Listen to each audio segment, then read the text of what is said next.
Donc, bonjour à vous.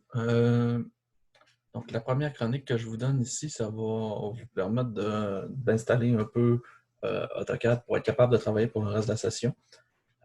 Donc, le but premier, ça va être d'installer notre cartouche, ce qui est un peu notre environnement pour le cégep de Chicoutimi avec lequel on va remettre nos travaux. Je dirais que c'est le même principe lorsqu'on est dans une firme de génie ou n'importe quoi dans une usine. Chaque usine, chaque compagnie a ses propres cartouches. Donc, c'est l'enveloppe du dessin qui contient l'information, tel numéro de dessin, qui contient qui a dessiné le dessin, à qui c'est destiné, les personnes qui ont retouché toutes ces informations-là.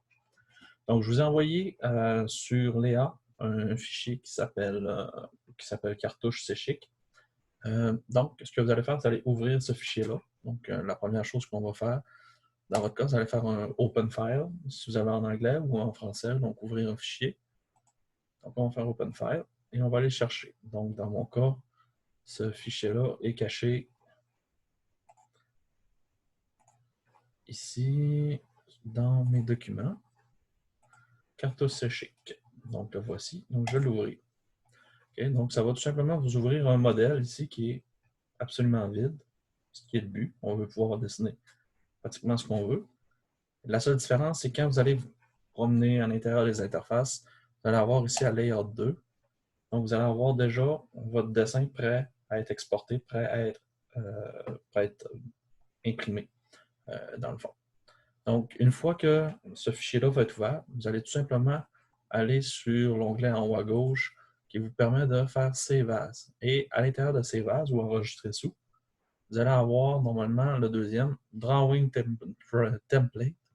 Donc, ça va l'enregistrer, sauf qu'il va l'enregistrer vraiment dans la librairie euh, de vos dessins de base d'AutoCAD que vous avez sur votre version. Donc, vous faites juste sauvegarder. OK, et voilà. Donc, les prochaines fois que vous allez pouvoir créer, donc là, ce qu'on va faire, on va fermer ce dessin-là. Et lors de la prochaine fois qu'on va pouvoir faire un dessin, on va pouvoir faire Start Drawing ici. Vous pouvez voir Template. Donc, dans Template, ici, j'ai cartouche Séchic. Donc, normalement, ça devrait être celle-là. Je l'ouvre là, et voilà, il m'ouvre déjà à la bonne endroit. Le principe de la cartouche, en soi, est qu'il y a une fenêtre à l'intérieur qui est délimitée. Si je passe ici ma souris, ici, vous pouvez voir, il y a une espèce d'encadré qui vient comme en ombragé un petit peu. Donc, cette zone-là va être la zone dans laquelle on va afficher le dessin. Le reste, c'est une zone qui est à l'extérieur, donc qui ne contient justement aucune information relative au dessin. De la façon que ça va procéder, quand vous travaillez, quand vous dessinez votre objet, vous allez le dessiner dans l'onglet Modèle, ici. Donc, à l'intérieur d'un modèle, là, ici, je vais faire juste une petite forme QQ, juste question de vous montrer un peu. Donc, je me fais un cercle avec des lignes au travers, comme ça, qu'importe, c'est pas très important. Donc, voilà, je me suis fait une belle cible. Maintenant, si je viens dans layer 2, ben, on peut voir qu'il y a une ligne qui est apparue parce que, dans le fond, mon dessin n'est pas fait pour être à bonne dimension actuellement à l'intérieur. Donc, ce que je vais faire, quand je veux ajuster le dessin à l'intérieur de ma cartouche, tout simplement, je vais double-cliquer à l'intérieur de ma fenêtre. Donc, je viens de me déplacer. Au lieu de travailler sur la feuille que vous voyez en ce moment, je viens à travailler à l'intérieur de la fenêtre.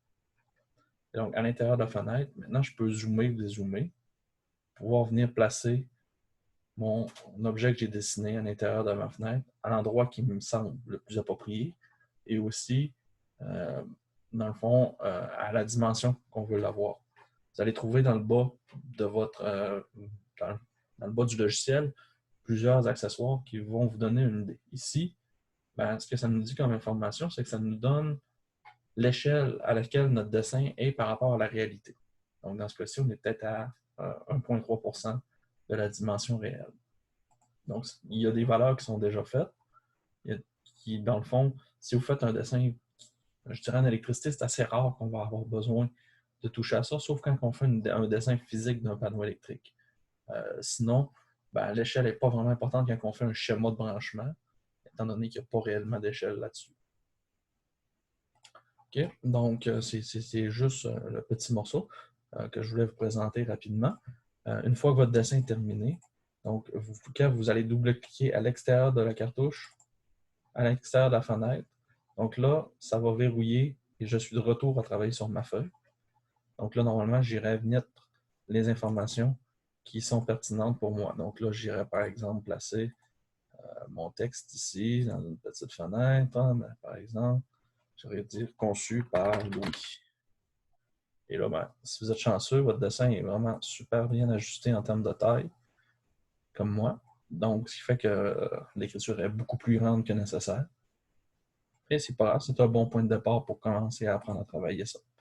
Donc, normalement, je vais me reprendre pour ce prochain bout dans les premières manipulations qu'on va faire ensemble. Donc, une fois que votre dessin est terminé, que votre cartouche est remplie, pré-imprimée, on va arriver et on va sauvegarder notre dessin. Donc, en tant que drawing, en tant que dessin. Donc là, vous pouvez lui mettre le nom que vous préférez, vous l'enregistrez à l'endroit où vous voulez. Donc là, ça va être démonstration numéro 1. Et je le sauvegarde. Si je veux imprimer un dessin, donc je vais avoir les options de print. Et je vais avoir plot ici qui va me servir pour pouvoir le faire imprimer. Quand je vais le faire imprimer, donc là, je peux choisir différents. Soit je choisis mon imprimante. Dans ce cas-ci, je vais vouloir l'imprimer en PDF. Et à l'intérieur d'ici, donc là, il va y avoir plusieurs options qui s'offrent à vous. Notamment ici, la taille du papier. Donc, on peut avoir lettres légales, A2, A3, A4, A5, puis il y en a d'autres normalement. Dans ce cas-ci, on est limité. Donc, normalement, un A4, c'est pas mal une feuille 8,5 11 standard. Maintenant, ici, il nous demande qu'est-ce qu'on veut imprimer. Donc, on peut faire soit ce qui est à l'écran, soit un étendu, soit le layout en soi, ou une fenêtre qu'on va dessiner, qu'on va décider à l'instant même. Donc là, dans ce cas-ci, on va faire layout. Après ça, on va regarder un preview. S'assurer que ça nous donne ce qu'on veut. En ce moment, ben, clairement, ça nous donne une bonne idée de qu'est-ce qu'on aimerait imprimer. Ça a du bon sens, donc moi, je serais prêt normalement à l'imprimer lorsque je vois ça.